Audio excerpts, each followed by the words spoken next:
क्या वाकई जिंदा है महाभारत का अश्वत्थामा? रहस्यों से भरी है ये कहानी। अश्वत्थामा महाभारत काल का एक ऐसा चरित्र है जो आज भी जिंदा है। ऐसी मान्यता है कि अश्वत्थामा एक शाप के कारण अमर है और जंगलों में भटक रहा है। उसके शरीर पर बड़े बड़े घाव हैं। महाभारत के इस पात्र की कहानी रहस्यमयी और चौंकाने वाली है। एक गलती के कारण अश्वत्थामा को ऐसा शाप मिला जिसके कारण उसे दुनिया खत्म होने तक जीवन से मुक्ति नहीं मिल पाएगी। वह इधर से उधर भटकता ही रहेगा। अश्वत्थामा को यह श्राप किसी और ने नहीं बल्कि स्वयं भगवान श्री कृष्ण ने दिया था। अश्वत्थामा गुरु द्रोणाचार्य का पुत्र था। अश्वत्थामा के बारे में इतनी बात जानने के बाद आपके मन में यह सवाल आ रहा होगा कि अश्वत्थामा का नाम कैसे पड़ा। इसकी एक बड़ी रोचक कथा है। अश्वत्थामा ने जब जन्म लिया तब उसने अश्व के समान घोर शब्द किया। इसके बाद आकाशवाणी हुई कि यह बालक अश्वत्थामा के नाम से प्रसिद्ध होगा। अश्वत्थामा के सिर पर जन्म से ही एक मणि थी। दरअसल अश्वत्थामा के पिता गुरु द्रोण को सामान्य तरीके से हरा पाना मुश्किल था, इसलिए उन्हें हराने के लिए एक रणनीति बनाई गई, जिसके तहत जब गुरु द्रोण युद्ध स्थल पर आते तो उन्हें युधिष्ठिर कहते कि अश्वत्थामा मारा गया है, हाथी या मनुष्य। युधिष्ठिर से ये बात कहलवाने के पीछे ये वजह थी कि गुरु द्रोण जानते थे कि युधिष्ठिर कभी झूठ नहीं बोलते, इसलिए उनकी बातों पर वे आसानी से यकीन कर लेंगे। जब द्रोण रण क्षेत्र में दाखिल हुए तो युधिष्ठिर ने ऐसा ही कहा, लेकिन युधिष्ठिर के अश्वत्थामा मारा गया कहते ही ऐसी तेज आवाज की गई कि जिससे गुरु द्रोण ने आगे की बात सुनी ही नहीं। द्रोण को लगा कि उनका पुत्र मारा गया, जिससे वो शोकाकुल होकर रथ से उतर गए। इसी समय का लाभ उठाते हुए भीम ने उन्हें मार दिया। अपने पिता की छल से हुई हत्या का बदला लेने के लिए अश्वत्थामा ने पांडव पुत्रों की हत्या कर दी।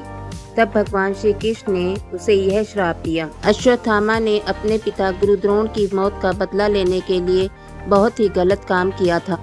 महाभारत का युद्ध समाप्त होने के बाद अश्वत्थामा ने अभिमन्यु की पत्नी उत्तरा के गर्भ में पल रहे बालक परीक्षित पर ब्रह्मास्त्र का प्रयोग करके उसकी हत्या कर दी।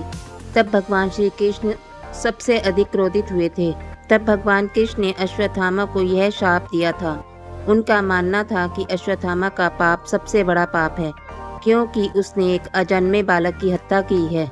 अश्वत्थामा के सिर पर जन्म से ही एक मणि थी। द्रौपदी ने अर्जुन की प्रार्थना पर गुरुपुत्र को प्राण दान दे दिया, लेकिन सजा के तौर पर मणि छीन ली और उसके बाल काट दिए। उन दिनों बाल काट लेने का मतलब मृत्युदंड माना जाता था। एक अजन्मे बालक की हत्या के लिए श्री कृष्ण ने अश्वत्थामा को शाप दिया कि तुमने जन्म तो देखा है लेकिन मृत्यु नहीं देख पाओगे। जब तक सृष्टि रहेगी तब तक तुम जीवित रहोगे और कष्ट भोगोगे। तब श्री कृष्ण ने अश्वत्थामा को शाप दिया कि वह अनेक रोगों से पीड़ित होगा, शरीर से रक्त की दुर्गंध आती रहेगी, समस्त पापों को ढोते हुए 3000 साल तक वह भटकेंगे। पांडवों के पुत्रों की हत्या के बाद जब अश्वत्थामा भागा तब भीम ने उसका पीछा किया और अष्टभा क्षेत्र, जो वर्तमान में गुजरात और महाराष्ट्र की सीमा के पास स्थित है, यहाँ दोनों के बीच गदा युद्ध हुआ। यहाँ भीम की गदा जमीन से टकराने के कारण एक कुंड बन गया था। पास ही में अश्वत्थामा कुंड भी है। यहाँ लोग मानते हैं कि आज भी रात के समय अश्वत्थामा मार्ग से भटके हुए लोगों को रास्ता दिखाता है। द्रोण नगरी में स्थित टपकेश्वर स्वयंभू शिवलिंग महर्षि द्रोणाचार्य की सिर्फ तप स्थली मानी जाती है। यहीं गरीबी के कारण दूध नहीं मिलने पर अश्वत्थामा ने भगवान से दूध प्राप्ति के लिए 6 माह तक कठोर तपस्या की थी। अश्वत्थामा की तपस्या से प्रसन्न होकर भगवान ने उन्हें दूध प्राप्ति का आशीर्वाद दिया और पहली बार अश्वत्थामा ने दूध का स्वाद चखा। श्री कृष्ण ने अश्वत्थामा को यह श्राप दिया था कि समस्त पापों को ढोते हुए 3000 साल तक वह भटकेंगे। एक मान्यता है कि महाभारत की घटना 5000 साल पुरानी है। चूंकि अश्वत्थामा को श्री कृष्ण ने 3000 साल ही भटकने का शाप दिया था, इसलिए वह 2000 साल पहले ही शाप मुक्त हो चुका है। अगर शाप मुक्त होने के बाद भी अश्वत्थामा अपनी इच्छा से जिंदा हो तो वे आज भी हो सकते हैं। भगवान शिव ने उन्हें चिरंजीवी होने का वरदान दिया था, लेकिन यकीन से कुछ भी नहीं कहा जा सकता। मध्य प्रदेश के एक डॉक्टर ने कुछ साल पहले कहा था, मेरी क्लिनिक में एक रोगी आया था उसके ललाट पर बहुत बड़ा घाव था। इलाज के बाद भी घाव ठीक नहीं हो रहा था। एक दिन मैंने उससे मजाक में कहा कि क्या तुम अश्वत्थामा हो जो तुम्हारे सिर का घाव नहीं भर रहा है।